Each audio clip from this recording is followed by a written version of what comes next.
Well, as far as I can establish, this is a Monday morning. And as far as I can establish, the man on the other end of the line is Pat McGart. Would that be true? Apparently so, Jude. Apparently it is Monday. It's See, not when your it's people like not your me and you, doppelganger when that's sitting there. no, it could be. Oh, geez, anything's possible. Somebody told me the last day there was a photograph. They said, "Oh, you're entering your Ernest Hemingway phase." Ah, So there you yes, go. yes. I never Yeah, thought of yeah, that. You know, he blew his yeah, brains out at 67 or something. yeah. So, there's a cheering thought. Yeah. Right. Okay. Let's get down to some serious stuff. I was saying to you before we come online that it's almost impossible to think about other things, certainly not at first, than Gaza and Israel. Yeah. It's dominating the mind, and it's dominating the headlines, and there seems endless pain there. It's very hard to see. We might, if we can, go on to the stage of asking what after the ground troops go in, or what after Israel has done what it says it's going to do, which is wipe out Hamas, then what? But anyway, let's talk about the aspect of it that caught your attention. There were two things you mentioned to me here. One was this guy, Paul Cunningham of RTE, and his interview Yeah. with an elderly Israeli man. And the other Right. one is, of course, the Israeli ambassador to Ireland and what Ivana Bacik had to say about it. Yeah. And let me say that I didn't have to have Ivana Bacik to tell me that, because I was thinking exactly the same thing before she spoke. Okay, Pat, tell us what you think about. Do you want to talk about Paul Cunningham and the RTE? Yeah, I know. I read yesterday Paul Cunningham, and apparently it's up to. He said he's been sent out by RT to. He's normally their domestic political correspondent, but he's Yeah, the out in curly-headed Jerusalem, and guy. a curly-headed guy, yeah, and he's very good.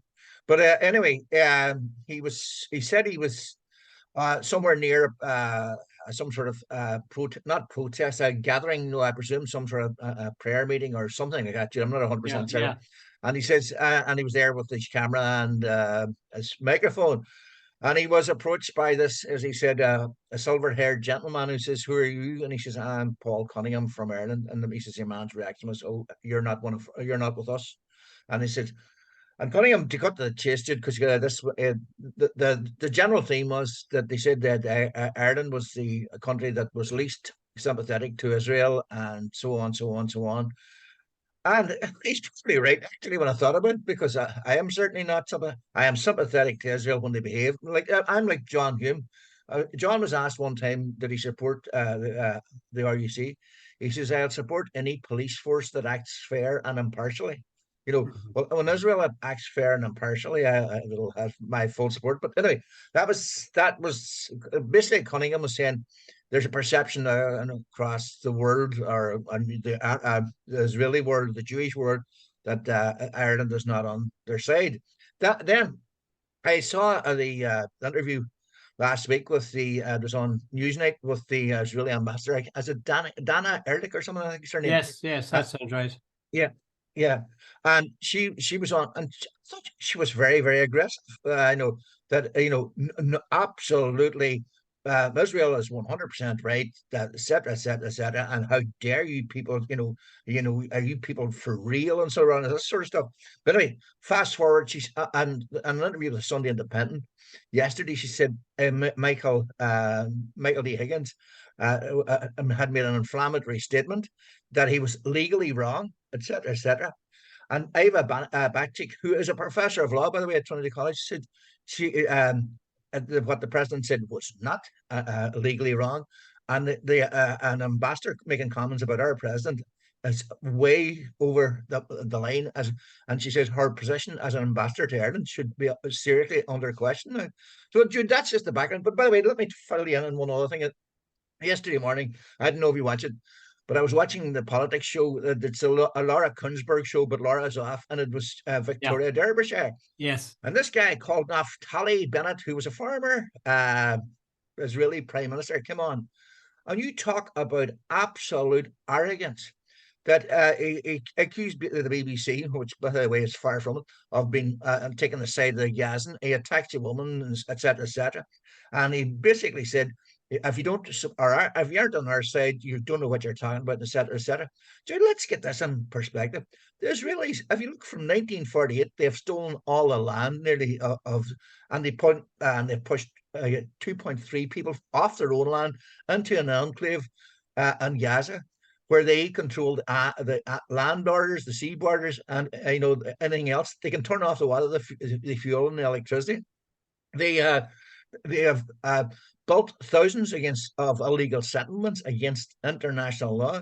They have what they've done, Operation Cast Lead and Operation something else, where they've killed up to 2,000 and 3,000 people at a time. They've killed from 2008 to 2023 until September, more than 6,000 Gazans. They have imprisoned God knows how many. You know what? And these are the people who are turning around and saying we're the good guys. And of course, I'll wrap up now. But they've getting something like 10 billion a year in military aid from America, and we're supposed to believe they're the victims. Yeah, yeah. I must say, when you mentioned that thing about America giving them armaments, that's equivalent to, if you think back to the Troubles, when, say, there'd be a bank raid, or say somebody was attacked. A UDR man or an RUC man or whatever, the guy who supplied the weapon or the guy who drove the car, the getaway car, they were involved and penalized, not maybe quite so severely, but pretty severely as part of the crime, as it was called. The same thing must apply to Britain and to the US and several other sources, I'm sure. They're supplying the weaponry that Israel is using to inflict the misery it's inflicting on the people of Gaza. I just think that notion of, it's their fight and we stand behind you. For God's sake, we stand behind you, passing you weaponry, as you say, that can be counted in the billions. Let me go back to the beginning of Israel, the creation of Israel. I remember our teacher in school, a history teacher, talking about that and how the ambiguity of whether it was home land in Palestine, or whether you could see it as being your homeland will be Palestine. Joe Brawley put up on what is now called X and was called Twitter 3 little maps. One, the area that the Israelis were assigned in this, cut it in 2 of Palestine. They had a second map that showed what Israel got out of it, in fact, a year later, which was much wider, much more spacious than the UN declaration said it should be. And thirdly, he put up a map showing how things are now.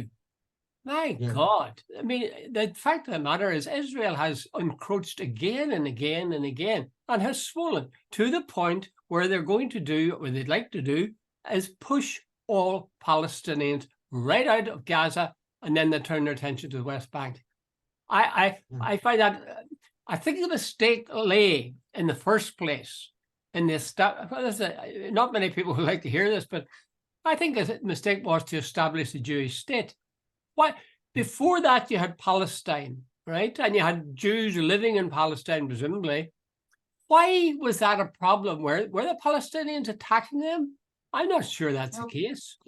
And in many countries, Jews live, Ireland and England and America, quite peacefully as part of the population, and very often a valued part of it. So I think that is a mistake in the first place. The second thing I would say is, to the other end, what are they going to do when they've pushed? I mean, where are they going to stop in terms of eliminating Hamas? Are they going to eliminate all of the, push out all of the, or kill all of the Palestinians? They seem to have no sort of after the event plan, and Joe Biden hinted at that himself. Sorry, but you know that it's the same old rhetoric all the time, same old narrative. Hamas are using people as human shields, that they won't let people go. Dude, there's more Palestinians have come on to that as absolute rubbish. Secondly, Jude, there's 2.3 million people in Gaza. We know how else. There's no such thing. Hamas can't do anything but use facilities and all the rest. Like, are they going to go out to an open field? Where are they going to find an open field? You know, they are where they are. And the other thing is, they're trying. Jude, you get the impression, and I am not 100% certain of this, but know this thing: move to the south in Gaza. There, it's already so overcrowded. It's worth putting on the record. It is the most densely populated place on the face of the planet. Right, that's first thing. They're now saying 1 million of you go south. So in other words, it's going to be unbelievably overcrowded. The sewage isn't working, the water isn't working, the electricity isn't working. And is it ethnic cleansing? So if we get as what the plan here is it know what Biden wants to know what they're going to do. Well, is it right? We've got 1 million out there. We've got them out in North Gaza. They're now in South Gaza, and we'll take over this place as well. You know, that's more land for us. Well, I don't think it's just stopping there, because the people they directed out of northern Gaza, which is ethnic cleansing, of course it's an ethnic cleansing, but the people in the south, if they were crowded before, they're going to be doubly crowded now. And it seems to me obvious that the Israelis plan to push, if they can, the Palestinians right out of, well, they won't want to be in Gaza anymore, because no matter what they do, they're being faced with a hailstorm of attack by the Israelis. It's a crime against humanity is what it is. And it's odd coming from the Jewish people of all. The arrogance of the Israelis. And by the way, maybe we should move on. You're not allowed Naftali Bennett as arrogant on BBC yesterday was off the wall. The Irish ambassador are arrogant. There's this sort of thing is we are God's chosen people or something. I don't know what it is. They're basically sort of saying you are not entitled to say we're wrong. Well, I used to teach Jewish kids in Canada, and my next door neighbor actually was Jewish. And the one thing I have to say for them now, I rather liked them because they were very lively people. The one thing you could never say about any of them that I can remember was that they were modest or retiring or quiet. They had what's known as chutzpah, and I think is that a word of wonder? Is that a Jewish word originally? Because it is, a brass neck, we would call it a brass neck. There's no way that they'll be intimidated verbally, certainly, by anyone. But you're right. I saw that interview with Victoria Derbyshire, and the guy was laying into her and saying that BBC always was biased against the Israelis. For God's sake! But that brings us on. I think it was you. See this whole thing now. Israel has gone way, way far right. But Netanyahu needs these Looney Tunes. Bennett, I'm not sure so far from it either. You know, that's unbelievable. The whole idea of free speech in Israel is becoming a big, big issue. They're saying, apparently in universities and workplaces, it's not just support for Gaza. If you express compassion, even compassion for Gaza, you can lose your job. It's becoming apparently a very, very right-wing society and so on. And that's, and you're not allowed to criticize the government. And the police have apparently been going around universities checking on any students who have expressed sympathy or opposition to what Israel is doing. Sorry, go ahead, Pat. Go ahead. No, but I think the whole thing is starting to become very, very fascistic. Yeah, I'll say. I'll just read out what I took off one of the headlines here.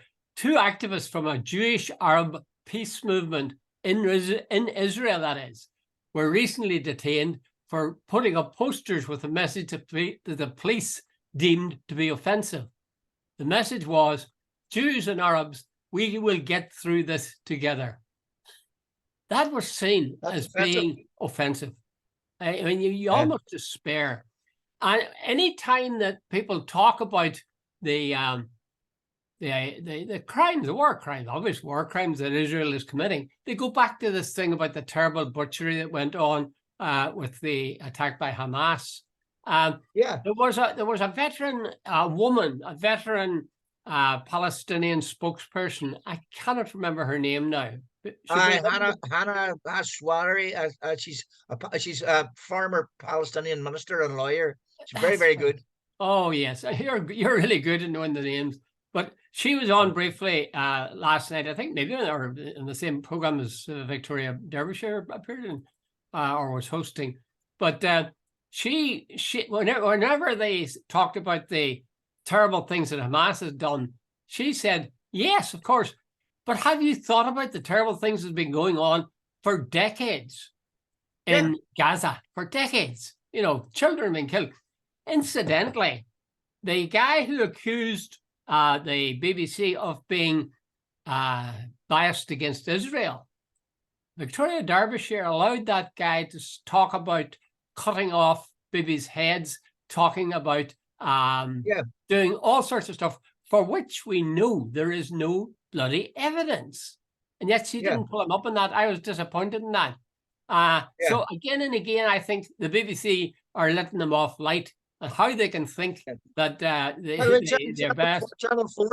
Channel 4 allowed a former minister, a lady, on a couple of nights ago, like I think Tuesday or Wednesday last week, to make the same. And I thought, wait a minute, surely you're going to stop them this beheading babies. Apparently, there's seriously no evidence whatsoever. Mm-hmm. How do you see this ending, Pat? Seriously, badly, very, very badly. I like really what? do. Do you think the other Lebanon and Hezbollah will be drawn into it? Yeah. First of all, I think, right, unless somebody can call a halt to it now, which I think say they don't like. I think Israel, no matter what anybody says, it's only a matter of time before they go on a ground offensive into Gaza. And see if and by the way, I think as well, just as a side issue, I think they're stopping coverage. They're not allowing the Israelis are not allowing any TV cameras or anything else, because I presume they want a carte blanche to do whatever they're going to do. Right, that's a side issue. Right, they go in, Jude. There's going to be massive loss of life in Gaza, and they're going to probably flatten it to the ground, because they're going to carpet bomb it anyway, and then as the troops go in as cover. So right, that's Hezbollah is definitely going to start coming on. The Iranians have already sort of said, if you do what we think you're going to do, you can expect trouble. And the other thing, Jude, which really does frighten me, you know all these things about guys driving down the middle of Paris in a lorry, just mowing down ordinary civilians out for the evening. Mm-hmm. That all that's going to start again, because the hatred is so, and the rage and all that. I think a lot of Arabs are sitting watching, saying, we're being portrayed as the bad guys all the time, yet you people sit and watch as they blow buildings to bits, vaporize kids. Look how many dead people are. What is it already, Jude? Nearly 5,000 Palestinians dead. The West going bananas about 1,400 Jewish people or Israelis dead, which, by the way, is 100%, right? It was a disgrace and a barbaric. But no, well, okay, there's 5,000 Palestinians dead. Well, in fact, that's quite a small number. There will be a lot more, and nobody says a word. Yeah. My feeling, my good wife was talking about this the other day, and I tend to agree with her. She said, she was quoting from somebody she'd read, and they said, if the Israelis go in, many of the troops that they have conscripted or, called up are university students. Yeah. So they're young guys who don't really have no military experience, really. So Hamas will, in terms of guerrilla movement, would be sending those guys back in body bags at some rate. So you could well have this idea, you see, that the Israelis will walk in and somehow solve the whole thing. If they go in and they're in the midst of a Palestinian population, which will partially be Hamas, they're going to pay for it. They're going to pay for it seriously.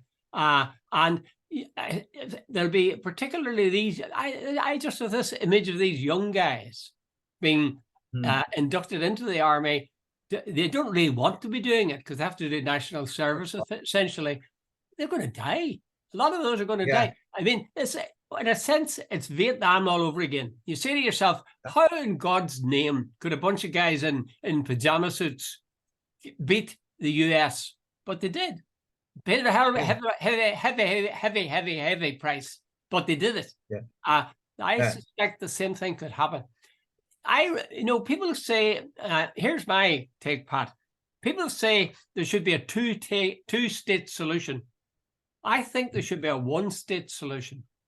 There should be one state, Right. because why can't Palestinians, left to themselves and in a well-run state, why can't Jews and Palestinians live alongside each other? Just as in Ireland, you could say the unionists, of course, were bitter sort of political but opponents. I think in a very short time, the Arab the citizenry would be outpopulating the Jewish part.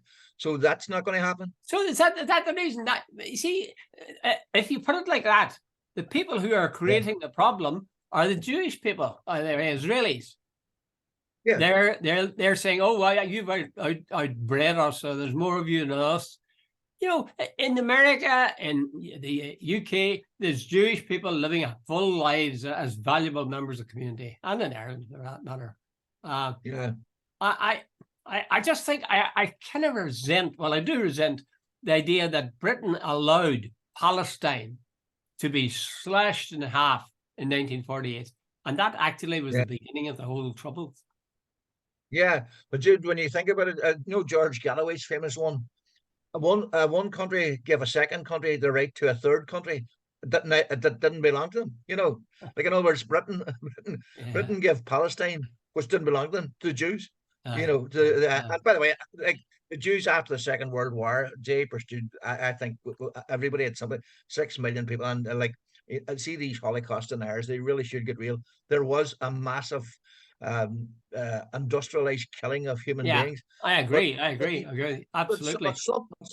But something based on injustice, isn't the right way to go either. Well, exactly. That the notion that somehow, whether it was a mass guilt or whatever it was, that doesn't mean the setting up of a separate Israeli state was the right answer to that. I would have thought the right answer to that was to treat Jewish people the same as everybody else, with respect, and to use the abilities that they have. Anyway, God, we could go on about this forever. Do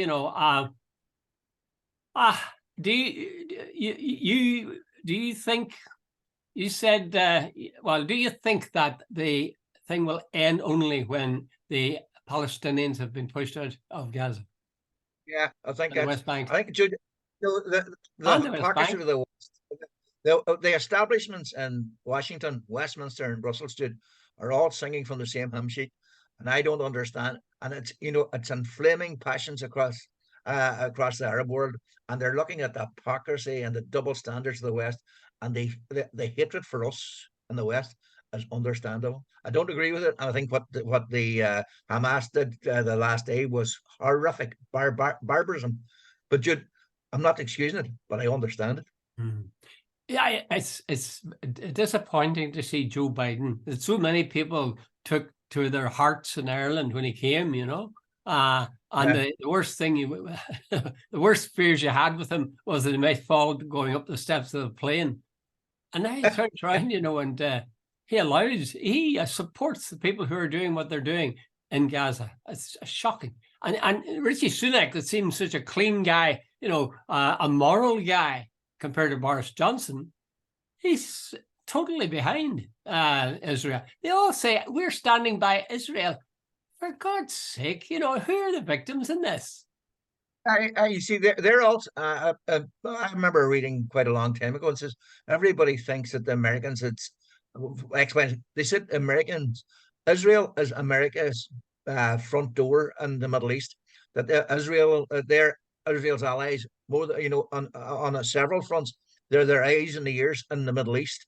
They're also they're the vanguard of keeping those Muslim people way over there, etc., etc. And they're saying it's that a lot of us are missing the point, that it's not just about the Jewish lobby or the AIPAC or anything else, that the Americans are genuinely see Israel as their sort of protector on the front line in the Middle East. But I don't know how true that is. If you stop to think about it, why would they be afraid of Muslim people? What reason for it? We had all these series of attacks and 9/11 and all that. But if America was treating the Arab world in a just fashion, why would the Arab world want to attack them? Well, the point is, I know ISIS and Yeah, Hamas and all that but there isn't this increasing fundamentalism that they look at Iran and it was thinking, they didn't even have to look at Iran. Look at what the Americans did in South America. They absolutely went for regime changes. Anybody that was left wing, Venezuela, what Chile, they were up to their eyeballs and revolutions, deposing democratically elected, yeah, Allende and people like that, yeah, Hugo Chavez, were up to their eyeballs on it. And those were sort of democracies to all extents and purposes. The people were democratically elected. So yeah, the Americans seem to think unless our idea of democracy, a Western style governments where the corporations run the planet, I think they seem. The Americans should butt out and let other people have their own civil wars and sort out their own problems without mm, the Americans coming in all mm. the time. Well, yes, I can sort of see the point. Well, I can see the point in the sense that there is a horrible logic to it, that they say what is happening in South America is on our doorstep. So if we have people who might be antagonistic or have a way of life that's critical of ours, we might be well to deal with them. But this is the Middle East. This is the Yeah, halfway around the world. And yet they feel they've got to sort of run things there or keep buffer states there or whatever. Oh, yeah. I don't know. I really don't know. Okay, let's move to something almost as bad, almost as bad. And that is that this is the 30th anniversary. Can you believe it? The 30th Yeah, anniversary of the Shankill bomb. What's your yeah. what's your reaction to that, Pat, when you hear that? You think about it after Dude, 30 I remember. years. I really remember it very well. It was a Saturday, and I remember what I remember, Jude, was one thing begot another, begot another. I think what was it? There was 23 or 24 people dead in a week.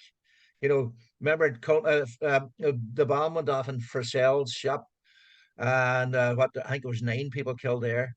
And then it culminated at the end of the following week, the following Saturday night, when the guys went to the Rising Sun bar in Grace Steel and shouted trick or treat. And what was it, 7, 8, or 9 people were killed there as well. That week, 23 people died. And Jude, I remembered that was around the time John Hume was really, really under pressure for talking to Sinn Féin or talking to the IRA, right? And it really, really went. And I remember that time I thought we're on a downward slope when the bomb went off, and I Mm. thought I actually was dreading it because it was the sectarian thing was off, I know, out of control at that stage, dude. So Yeah. you just knew there was going to be a tit for tat there, and Mm. where it was going to be. Mm. And just bottom line is, I think we were on the bus or on the ledge or on the precipice to Mm. all out nasty, full on civil war at that stage. We really Mm. were. I Whatever I'd remember done too. before. I remember Uh, being in the car and driving past, well, not past the Shankill, but near enough, and hearing the news of what had happened, and your heart just sank. But then, as you say, you knew what was going to follow on it. Now, if you go to RT News today, you'll find a piece written by one of the first journalists on the spot, a dairywoman, called Roisin Duffy, who's an yeah, RTE executive producer now. And she yeah, quite vividly paints a picture of the way people reacted and how there was a certain hostility once they spotted that they were from RTE. yeah, Um, I've said this before, so I'll say it again and make myself unpopular with people who don't like to deal with full pictures. And that is, the Shankill bomb was appalling, and the people are suffering still. I mean, there are people who can never forgive that, and there are other people yeah, like Alan McBride who show heroic forgiveness and openness. Guys like that amaze me. But when any reporting of it, again and again, I don't think I've ever read any report that said the bomb which went off was not meant, two things. One, was not meant to go off when it went off, and secondly, was not intended to kill the people it killed. yeah. Would you agree with both those? So sure killed the guy. What's his name? I can't remember his name now. They actually killed the bomber. The Aye. the, Thomas the fellow was Begley. Thomas Thomas Begley. Begley. I remember Jerry Adams carrying the coffin later. But anyway, Yeah. killed. So Thomas Begley certainly didn't expect it to die. Secondly, you're 100% right. It was not aimed at ordinary people, if you'll pardon that expression. It was aimed apparently the oil loyalist command people, the UVF and UDA or whoever it was, met allegedly in a room above us, and they were supposed to be having a meeting on the Saturday. They weren't there, but then anyway, the bomb went off prematurely and killed the guy who was actually carrying it in and killed all innocent people. So you're 100% right. I don't think there's any doubt about that. I know that's small consolation to the people who lost loved ones. That's exactly that was going to be small my next consolation. And I think if you were a loyalist, dude, you wouldn't care whether it was meant for who or you just killed the people anyway. So they're not going to say big. But I agree, and I'd sympathize with them totally. And imagine if I was in their shoes, I'd feel the same way. But I think it is important to state the facts as they happened. It wasn't that the guys carrying in the bomb were bent on a totally sectarian trip. It was a military trip in that sense, part of the conflict, aimed at the UDA. And as we said, the bomb went off prematurely, and the people who died were not the people that they wanted to die. Just remember, 23 people died in 7 days. That's what it was. And you had back in my head, I'd written it down somewhere. Yeah. Terrible. You see, we forget how lucky we are now. So when things like that become mentioned again, that you say, thank God, you can go into shops. I mean, I don't mean to sound as if that's what life consists of, but you can get into shops without people frisking you, and you can. My son, youngest guy, was going past up and Derry, and he says, "Used to be someone there, Dad, wasn't there? Used to be an army singer." As a wee boy, he might have been 4 or 5, and he remembered it, but it's so long gone now. It was a question. That's right. We left our son and his daughters out to the airport. Thursday, and we passed a point, and my son said, was there a checkpoint there? Of course there was a checkpoint there, big manned by the British Army. And you after a while you accept, thank God. I suppose you accept as normal that there is one, and now time has gone by, and at last you can accept that normal is normal, and you must expect that. Richard, let's move on. I'm going to ask you a question. Am I boring you, Pat? Are you saying I'm boring you? No. Because I've just noticed we have 6 minutes, but here's a good one. Edwin Yates, former Fine Gael minister, says, here's a really good one. He's predicting that Sinn Féin will win 70 seats at the next election. What do you think? Well, I haven't done the logistics, but I must say when I saw that, I thought Ivan Yates has a background in betting. He ran a betting shop, so to speak, at one point. So you could say, well, there's a shrewd man who knows the odds. But on the other hand, I think his business collapsed, which might suggest that maybe he's not very good at doing betting stuff. He went up too quick, and then the recession hit. Money, and had he had a bit of more funds in the background, he would have been still all right. But what happened was the recession just hit at the wrong time. Go ahead. He said something else. He said that he seemed to me to suggest that young people thought about Irish unity in a different way from their parents. I thought, now correct me if I'm wrong, but I thought he was saying essentially that young people would be more nationalistic, would be more in favor of border poll and Irish unity than had been their fathers and mothers who would now be in their 50s or something. Did he say that? But sort of along those lines. But what I think he was, what he's saying is the under 40s are a totally different cohort of people than those over 40 in Ireland. The over 40s in Ireland were on the housing ladder, probably did reasonably well, and so on. Jude, those under 40 are, as he said, raging about the society. They can't get on the housing ladder. The cost of health is off the scale. If you haven't got private insurance, you can wait like 4 years for a hip transplant or a replacement, or whatever the hell they call it these days.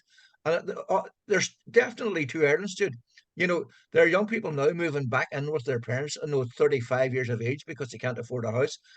And if what happens to a lot of them, they know they're going to, maybe if they go to Dublin, that they will be renting from the day they start there to the day they finish at 65, that they will never, ever be able to afford a house. And, the whole thing, Jude, is a lot of people did very well And every time you're hearing Leo Varadkar, where the economy is doing so well, and we're now investing more and more in health and more in housing, and we're building more houses than ever. Sounds good until you realise, if you think about it, there's more and more people looking for houses. There are more and more people looking for health. It's very odd. Very odd. Yeah. So Jude, I mean, you say we're investing. Or sorry, I'll use another analogy.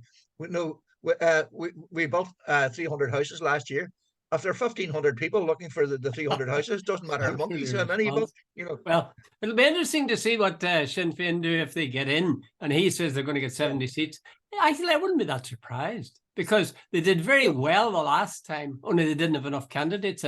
And I guess they'll have been looking very carefully at the places where they should have run a candidate and making sure they don't make the same mistake again. So you have a situation, housing's up the creek, health is up the creek. But I'll tell you, thank God, Pat, thank God the forces of law and order are working under a good leader, a man who draws in his constituency of workers, who encourages them in their work, who pays them well, sees that they have a good life, and lobbies in every turn for their welfare. I'm speaking, of course, of Drew Harris. Would you agree with that? Dr. Collins, right, there's 174 seats in the Dáil. Fine Gael, this is... Why are you not following my lead on Drew Harris? I'm watching the time here.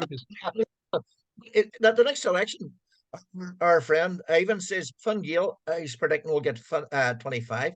Fianna Fáil will get 35. The Greens will get 2. He says Labour will probably get 0. So, dude, it's going to be a very interesting scenario. It is. When I leave you, Pat, just now, inside the next 2 minutes, I'm going to go to someone like Paddy Power and see if they're offering odds about the number of seats the different parties will take. Isn't it something ironic? And I'll leave it at this. Isn't there something ironic about a smile on your face as you talk about the screw up of services in the South, whether it's the Gardaí or whether it's health or whether it's housing? We're just, these are problems.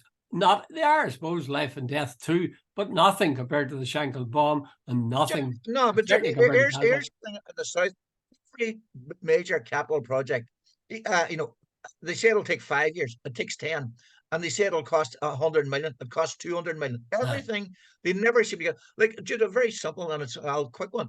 There's the road in the Letterkenny, Joe Carriageway. They've been working on it, say, for 5 years.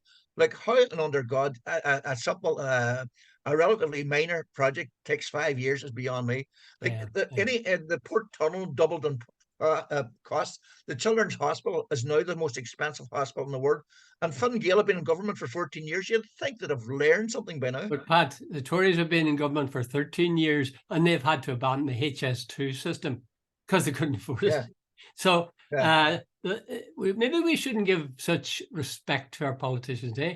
So I say, sucks boo to the bloody lot of you until somebody worthwhile gets in. Okay, we're going to be cutting off now. Okay, Pat. Bye, Jude. Bye.